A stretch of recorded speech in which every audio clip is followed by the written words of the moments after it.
नमस्कार, खबर उत्तराखंड देख रहे हैं आप। मैं हूं आपके साथ विशालगढ़। खबरों की शुरुआत करेंगे देहरादून और हरिद्वार रेलवे स्टेशन बनेंगे आदर्श स्टेशन। ऋषिकेश का पुराना रेलवे स्टेशन बंद होगा, तो ये बड़ी खबर आप तक पहुंचा रहे हैं। अब सभी ट्रेनें चलेगी योगनगरी स्टेशन से।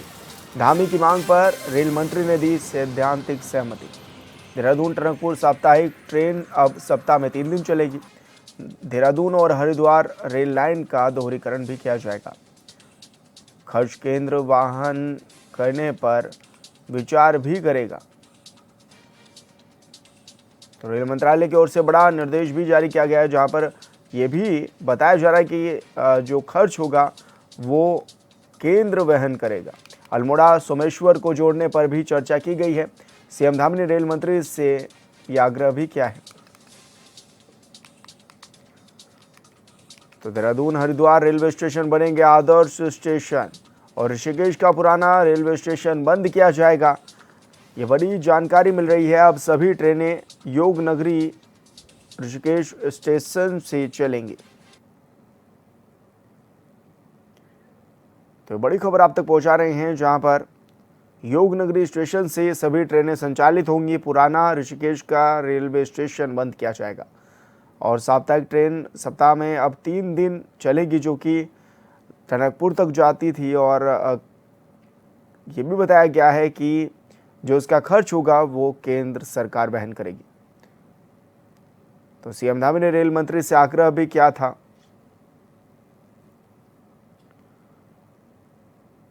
और संवाददाता योगेश आर्य हमारे साथ लाइव जुड़ गए हैं। योगेश, क्या कुछ जानकारी मिल रही है रेलवे को लेकर, और कब कब कहां से ये रेलवों का जो आयोजन है वो किया जाएगा, कहां से ये रेल संचालित की जाएंगी?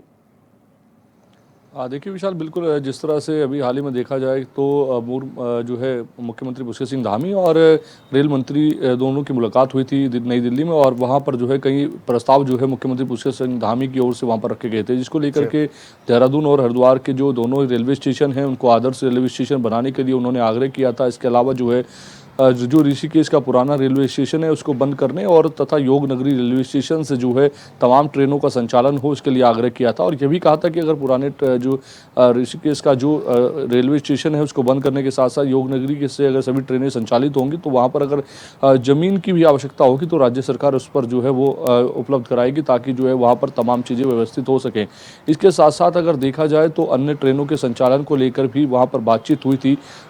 इसको लेकर के अगर देखा जाए तो लगातार जो है, क्योंकि संचालन के लिए आग्रह किया जा रहा है, और इतना ही नहीं, और देहरादून टनकपुर की जो साप्ताहिक ट्रेन थी उसको लेकर के ये आग्रह किया गया था कि उसको सप्ताह में 3 दिन चलाने के लिए कहा जाए, और उस पर जो है संतुति जो है तत्काल जो है रेल मंत्री ने दे दी थी कि वह सप्ताह में 3 दिन जो है संचालन उसका होगा, और जिससे बड़ा लाभ भी मिलता नजर आएगा। क्योंकि सप्ताह के इंतजार में लोग रहते थे कि सफ़र करने के लिए कि सप्ताह की ट्रेन होगी, उस पर जो है उसकी ट्रेन की बुकिंग टिकट बुकिंग कराई जाती थी। तो तमाम तरीके से जो है लोग जाते भी थे कि चाहे वो कई बार ऐसा होता था कि ट्रेन के बजाय जो है वो बसों से सफ़र करना तय करते। तो निश्चित तौर पर जब ये 3 दिन चलेगी तो इसका भी जो है काफ़ी लाभ इससे जो है होता हुआ नजर आएगा। इसलिए लगातार जो है जो प्रयास जो है उनकी ओर से किए जा रहे हैं, उस पर प्रयास यही है कि किस तरह से रेलवे की व्यवस्था जो है वो बेहतर हो सके। इसके साथ साथ अगर देखा जाए तो क्योंकि आदर्श अगर रेलवे स्टेशन बनेंगे तो निश्चित तौर पर आकर्षण का केंद्र रहेंगे, और वहाँ पर जो है तमाम व्यवस्थाएं सुधर होती नजर आएंगी। रात्रियों के लिए जो है कहीं ना कहीं वहाँ पर बैठने की जो तमाम इंतजाम होते हैं वो रहेंगे। हालांकि तमाम चीज़ें जो है तब्दील होती हुई नज़र आ रही हैं रेलवे स्टेशन पर। जिस तरह से पहले चार्जिंग पॉइंट्स नहीं हुआ करते थे, वो चार्जिंग पॉइंट्स की वृद्धि जो है इस हाल फिलहाल में देखने को मिली है, ताकि जो है लोग वहाँ पर जो है मोबाइल को चार्जिंग कर सकते हैं। तो ये एक नया जो है कहीं ना कहीं जो है जोड़ा गया है। तो निश्चित तौर पर चाहे कनेक्टिविटी के माध्यम से हो, चाहे आधुनिकीकरण के माध्यम से हो, तमाम चीज़ें जो है वो कहीं ना कहीं बेहतर करने का प्रयास जो है रेलवे विभाग कर रहा है। और जिस तरह से राज्य की ओर से जो मांग वहाँ पर उठाई जाती हैं, उन तमाम मांगों को पूरा करने के लिए भी जो है केंद्र की ओर से जो है हरी झंडी मिल जाती है। जी, क्योंकि योगेश, ये भी देखा जाता है कि रेलवे का विस्तारीकरण काफ़ी तेज़ी से उत्तराखंड में हो रहा है, चाहे ऋषिकेश कर्णप्रयाग लाइन हो या फिर टनकपुर रेल लाइन हो, और ऐसे में सोमेश्वर रेल लाइन भी बताई जा रही कि भविष्य में होगी। ऐसे में ये भी देखा जा सकता है कि अब जो पुराने स्टेशन हैं उनको बंद करने की कगार भी आन पड़ी है। तो ऋषिकेश में जो ये बताया जा रहा है कि अब योगनगरी ऋषिकेश से ट्रेनें संचालित होंगी, तो यानी कि वो जो रेलवे स्टेशन है पुराना उसको बंद कर दिया जाएगा। देखिए ये आग्रह जो है पुराने रेलवे स्टेशन को बंद करने का आग्रह जो है मुख्यमंत्री पुष्कर सिंह धामी ने किया है, ताकि वहाँ पर जो दो रेलवे स्टेशन है, एक पुराना रेलवे स्टेशन है और योग नगरी रेलवे स्टेशन है। और योग नगरी रेलवे स्टेशन जो है ऋषिकेश का, वो थोड़ा सिटी से बाहर है, तो निश्चित तौर पर वहाँ पर जो है तमाम व्यवस्थाएं उपलब्ध हो सकती हैं। वहाँ पर पार्किंग की तमाम व्यवस्थाओं को बेहतर किया जा सकता है, लोगों के बैठने की व्यवस्था को वहाँ पर जो है बेहतर किया जा सकता है। इसके साथ साथ वहाँ पर आवागंतुक कक्ष जो है वो बनाया जा सकता है, वेटिंग के तौर पर जो है, तो तमाम चीज़ें वहाँ पर बेहतर हो सकती हैं। उन चीज़ों को लेकर के जो है यही प्रस्ताव रखा गया था कि आखिरकार उन व्यवस्थाओं को जो है बेहतर किया जा सकता है, क्योंकि वहाँ पर तमाम तरह के विकल्प मौजूद हैं।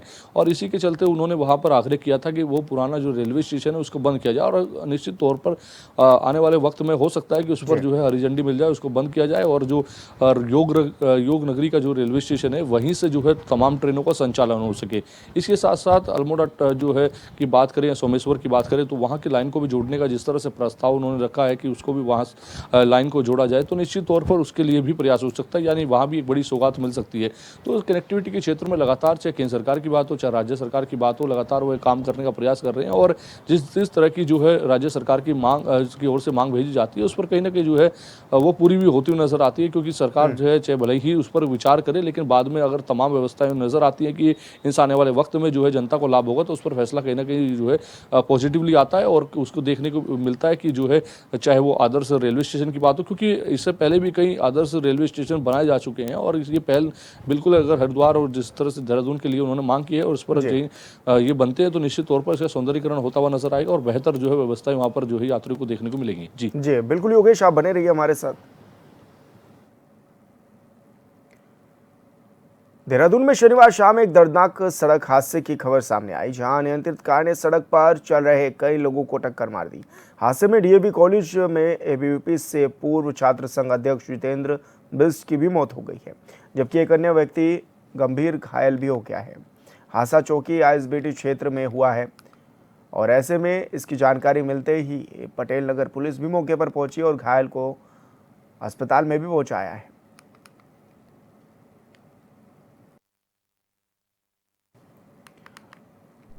और संवाददाता योगेश आर्या हमारे साथ फोन लाइन पर जुड़ गए। योगेश, क्या कुछ जानकारी मिल रही है, किस तरह से ये बड़ा हादसा हुआ है और पुलिस की क्या कुछ कार्रवाई अभी तक सामने आई है इसमें? देहरादून में देखिए विशाल, जिस तरह से दर्दनाक सड़क हादसा हुआ है, इसमें देखा जाए तो डीएवी पीजी कॉलेज के पूर्व छात्र अध्यक्ष जितेंद्र सिंह बिष्ट की मौत हुई है, और तेज रफ्तार कार ने इनको कुचल दिया था, जिस दौरान जो है इनकी मौके पर एक मौत हो गई थी। उसके बाद जो है देखो वहां से आरोपी कार सवार जो है मौके से फरार हो गया था। दुर्घटना में अगर देखा जाए तो जो कार शामिल थी और वर्कशॉप पर उसको मरम्मत के लेकर आई थी, पुलिस ने वहां से उस कार को हिरासत में ले लिया है। ये भी माना जा रहा है कि पुलिस जो है उसके मालिक को भी जल्द जो है हिरासत में लेगी। पुलिस ने सबको कब्जे में लेकर के आगे की प्रक्रिया जो है वो कहीं ना कहीं प्रारंभ कर दी है। और क्योंकि ये हादसा जो है देहरादून के शिमला बाईपास रोड के एक स्कूल के पास हुआ था, और वहां पर देखा जाए तो अक्सर इस तरह के हादसे देखने को मिलते हैं, क्योंकि तेज रफ्तार का कहर जो है कहीं ना कहीं देहरादून में देखने को मिल रहा है कि रात के समय पर जो है जो वाहन चालक होते हैं वो जो है तेज रफ्तार से गाड़ियां चलाते हैं। उसका कारण ये बनता है कि जो है कहीं ना कहीं इस तरह के हादसे देखने को मिल जाते हैं। तो निश्चित तौर पर इसमें भी यही देखने को मिला कि वो तेज रफ्तार कार से जो है जो कार सवार था वो चला रहा था, और जो है कुचलकर मौत हुई है। इस पूरे प्रकरण में पुलिस ने अपनी जांच को प्रारंभ कर दिया है, पोस्टमार्टम की प्रक्रिया को आगे बढ़ाया है, और निश्चित तौर पर उनका दावा है कि जल्दी आरोपी को गिरफ्तार कर लिया जाएगा। बिल्कुल योगेश, बहुत शुक्रिया आपका तमाम जानकारी साझा करने के लिए। रुद्रपुर विधानसभा के महतोष मोड़ मनुनगर गांव तक बनने वाली 4 किलोमीटर सड़क का शुभारंभ विधायक शिव अरोड़ा ने किया है। इस मौके पर विधायक शिव अरोड़ा ने कहा है कि गदरपुर तहसील का कुछ क्षेत्र रुद्रपुर विधानसभा में पड़ता है।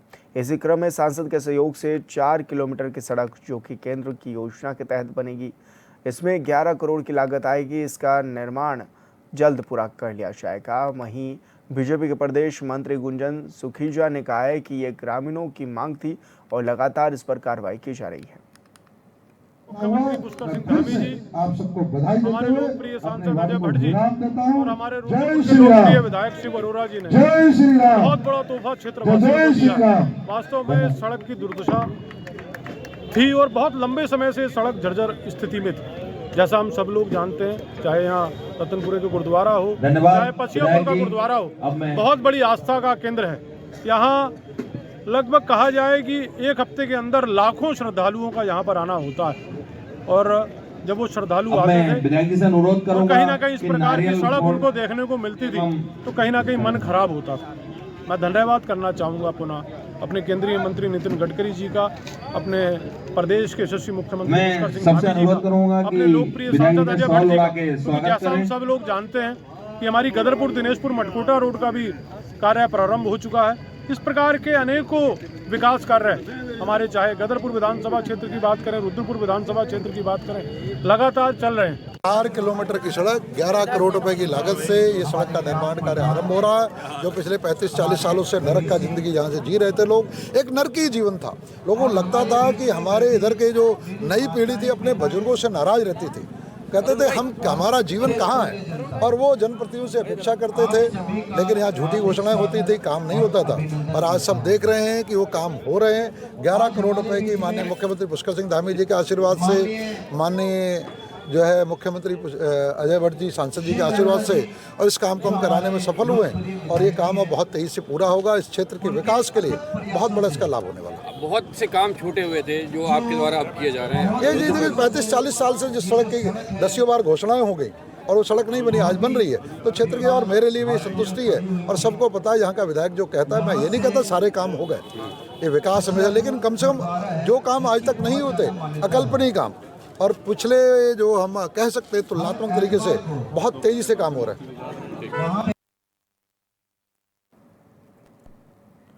और यहाँ रुके छोटे से ब्रेक के लिए, जल्द होंगे हाजिर। ब्रेक के बाद स्वागत है आपका। खबरों में आगे बढ़ेंगे। उत्तराखंड की नंबर 1 के नाम से जाने जाने वाली कृषि उत्पादन मंडी अब सुनसान नजर आने लगी है, जिसके साथ ही मंडी में व्यापार करने वाले व्यापारियों की हालत अब खराब होने लगी है। प्रशासन और सरकार से कई बार गुहार लगाने के बाद अब लाचार ये व्यापारी नजर आने लगे हैं। इन व्यापारियों ने मीडिया के माध्यम से अपनी परेशानी को साझा भी किया है। मंगलोर गुड़ मंडी में गुड़ के व्यापारियों ने प्रेस कॉन्फ्रेंस के माध्यम से बताया है कि हरिद्वार जिले में लगभग 500 कोल्हू हैं जहां पर गुड़ बनाया जाता है, पर अब हालात ये हो चुके हैं कि मात्र 60 ही गन्ना कोल्हुओं का गुड़ मंगलोर गुड़ मंडी तक पहुंच रहा है, जिसके चलते उनके साथ साथ गुड़ मंडी में काम करने वाले मजदूरों को भी खर्चे के लाले पड़ने लगे हैं।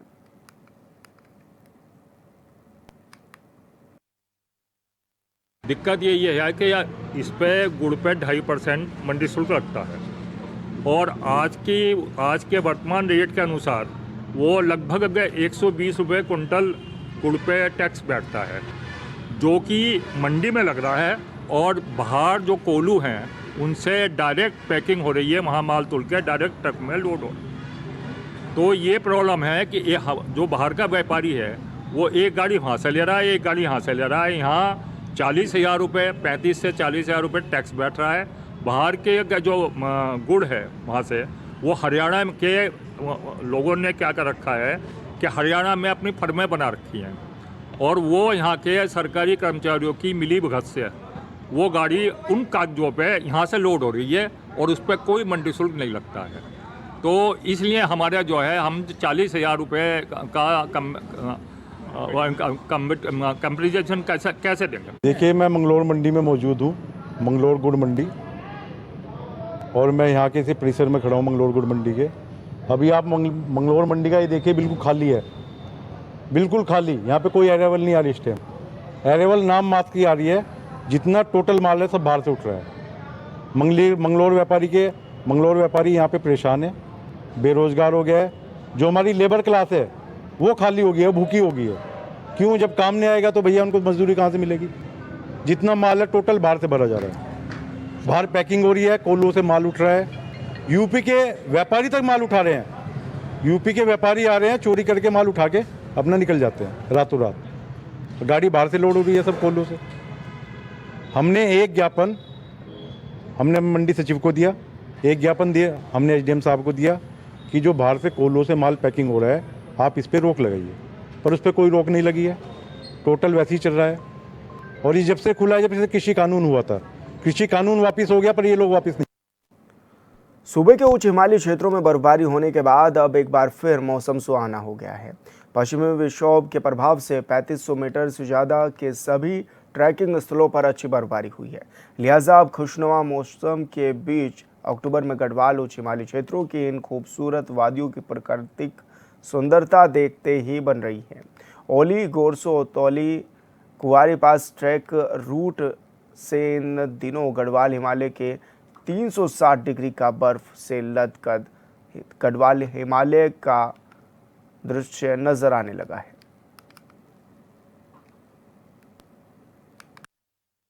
दोस्तों अभी मौजूद हूँ मैं देवों की भूमि गरुड़ बेस कैंप में। तो देख सकते हैं आप कितना खूबसूरत कैंप इस जगह पे है। और मेरे पीछे जो स्नो के दो बड़े पिक दिख रहे हैं, हरदेवल और ऋषि, और इसी के जस्ट बिहाइंड में है आपका गरुड़ 1-2 और एक बेस कैंप है, एक्सपीडिशन का बेस कैंप है गरुड़, और जो इसकी हाइट है 4500 मीटर फ्रॉम सी लेवल। और कल हम यहाँ से जो ट्रैक करेंगे 4 kilometre under the valley Rishikund, और फिर वापस इस जगह पे, और नेक्स्ट डे कैंप डाउन।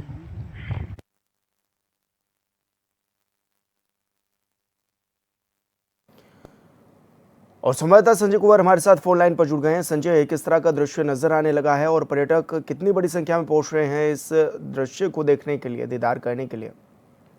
देखिए, चमोली जनपद की बात की जाए तो यहाँ पे जो वेस्टर्न डिस्टर्बेंस की बर्फबारी के बाद हिमालयी जो आसपास के पर्यटक स्थल सहित जो उच्च हिमालय ट्रैकिंग रूट है वहाँ पे खुशगवार मौसम हो गया है। और इस खुशगवार मौसम के चलते जो है यहाँ पे जो ट्रैकिंग दल और पथरोई और हाइकर्स जो है लगातार पहुंच रहे हैं। और द्रोणागिरी वैली, बागनी घाटी, कुंवारी पास सहित जो सप्तकुंड ट्रैक और अन्य जो चमोली जनपद के ऊंचाई वाले ट्रैकिंग रूट्स हैं वहाँ पे एक बार फिर जो है जो पर्यटकों की आवाजाही जो है शुरू हो गई है। हालांकि जो पर्यटन स्थली औली में वहाँ पे डे टूरिस्ट और जो यात्री होते हैं वो अभी कम तादाद में पहुंच रहे हैं, लेकिन जो ट्रैकिंग के शौकिया लोग हैं वो जो है इन ट्रैकिंग डेस्टिनेशनों में बड़ी तादाद में पहुंच रहे हैं। अभी जो नमस्ते हिमालय जो लोकल ऑपरेटर कंपनी है, उनके जो ऑपरेटर है उनका भी अभी संपर्क मुझसे हुआ था, तो उनका भी यही कहना था कि बर्फबारी के बाद लॉर्ड कर्जन ट्रैक में 1 से 2 फीट जो कैंप साइट में अभी बर्फ मौजूद है, लिहाजा लगातार उन्हें जो है ट्रैकिंग कंपनियों की बुकिंग मिल रही है। और ये जो है एक अच्छा संकेत है, क्योंकि अक्टूबर माह में इस तरह की बर्फबारी जो है कहीं न कहीं जो सूबे में एडवेंचर कारोबार जो है पटरी से उतर गया था, तो कहीं न कहीं वो जो है धीरे धीरे अब पटरी पे आने लगा है। जी, लेकिन संजय, ये भी देखा जा रहा है कि बड़ी संख्या में लोग पहुंच भी रहे हैं, और क्योंकि ट्रैकिंग क्षेत्र भी ये होता है जोशीमठ का, तो ऐसे में अब कितनी बड़ी आमद में लोग पहुंचेंगे और वहां पर? देखिए, अभी बर्फबारी के बाद जो है अभी जो उच्च हिमालय में ट्रैकिंग की अनुमति भी जो है अभी जिला प्रशासन द्वारा जारी कर दी गई है। जो लो एल्टीट्यूड का ट्रैक है वहाँ पे ट्रैकिंग खुलने के बाद जो है लगातार यहाँ पे पर्यटक पहुंच रहे हैं। और अभी 3 से 4 ग्रुप जो है क्वारी पास में अभी मूवमेंट कर रहे हैं। साथ ही सतोपंथ के चक्रतीर्थ तक जो परमिशन मिली हुई है, तो वहाँ पे भी जो है जो आध्यात्मिक पर्यटन जो है वहाँ पे शुरू हुआ है। तो कुल मिलाकर के अब इस हफ्ते में जो है अच्छी संख्या में जो है पथरोही जो इस घाटी का दीदार करेंगे, और जो क्षेत्र में तीर्थाटन के साथ साथ जो है एडवेंचर का जो कारोबार है वो भी जो है पैर पकड़ने लगे। जी बिल्कुल संजय, बहुत शुक्रिया आपका तमाम जानकारी साझा करने के लिए। और खबर उत्तराखंड में मेरे साथ इतना ही। आप देखते रहिए HNN 24/7। नमस्कार।